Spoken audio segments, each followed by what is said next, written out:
my name is Joe LaPlaca, and I'm the Senior Director of the Cardi Gallery in London. I'm very proud to present Hidetoshi Nagasawa's Passage Through Time, 1969 to 2017. The exhibition is made possible by the kind cooperation of the Nagasawa estate. The show spans 4 floors of the gallery, and purposefully, quite purposefully, has no beginning, no middle, and no end. Because for Nagasawa, it was the journey that was important, not the destination. Born in Manchuria in 1940, Nagasawa's family were forced to move back to their native Japan after the Soviet invasion of 1945. In 1966, after he graduated Tama University in Tokyo, Nagasawa longed for broader horizons. He plotted a reversal of Marco Polo's 14th century route, bought a bicycle, and set off to travel throughout Asia and the Mideast. His epic journey was supposed to end in Turkey, but when he heard Mozart playing from a radio in Istanbul, he was compelled to continue. The classical European music triggered memories from his childhood and brought the realization that the West was a world he had only seen from a distance. Nagasawa wanted to experience it firsthand.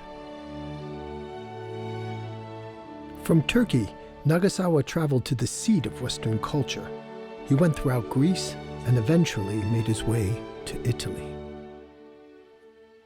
In an ironic yet life-changing turn of events, Nagasawa arrived in Milan where his bicycle was stolen. Steeped in Zen philosophy, he didn't see the theft of his bike as a setback.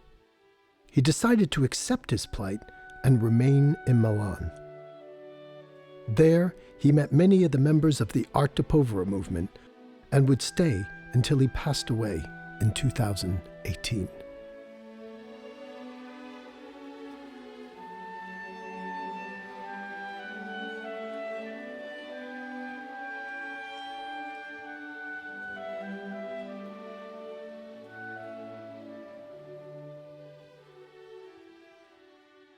Ma is the space between opposing forces, the dividing line between yin and yang.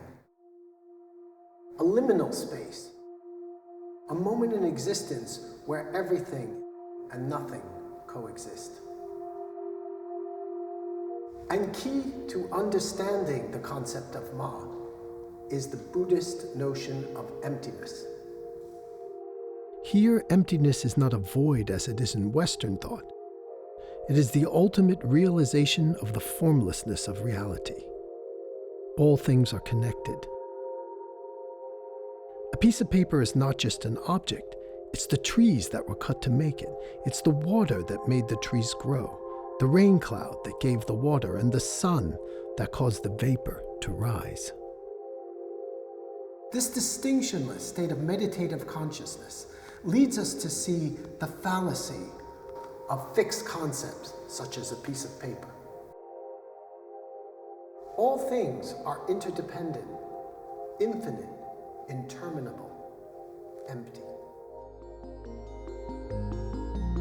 Ma is a constant theme that pervades Nagasawa's work, particularly his sculpture.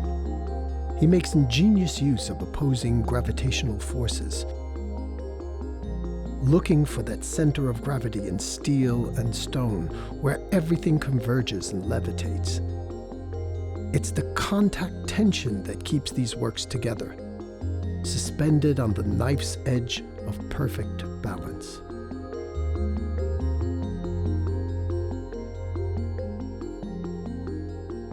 Here we have Dionisio from 1993 and Lebeccio from 2017. The marble structures are standing unsupported, relying only on the interlocking stone to keep them from crashing to the ground. They fill their area with a palpable tension.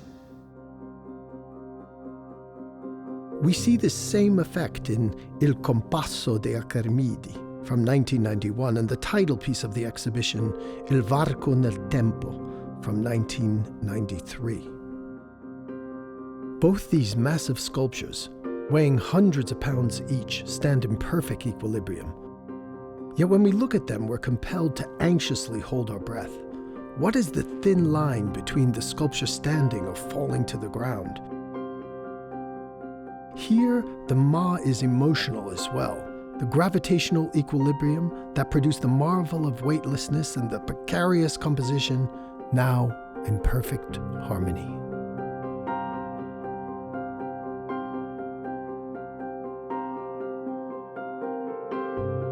In 1969, Nagasawa established himself in Sesto San Giovanni. There, in Milan, he would form friendships with young Italian artists like Enrico Castellani, Luciano Fabro, Mario Negro, and Antonio Trotta.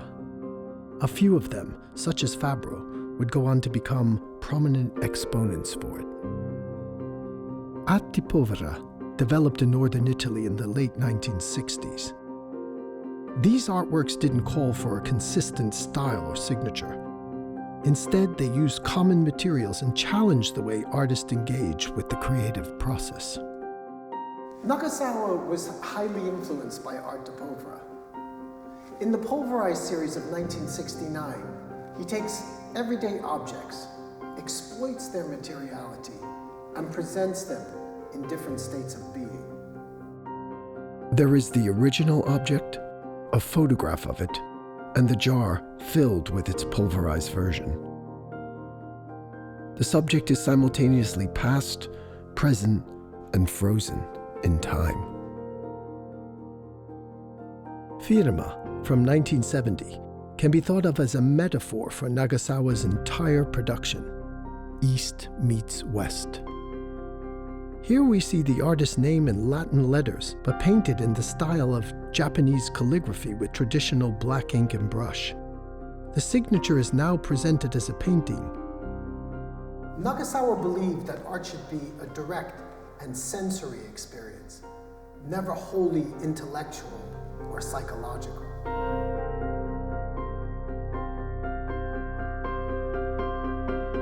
Nagasawa bridged a rift that continues in the world today between his native culture and the Western one in which he spent most of his life.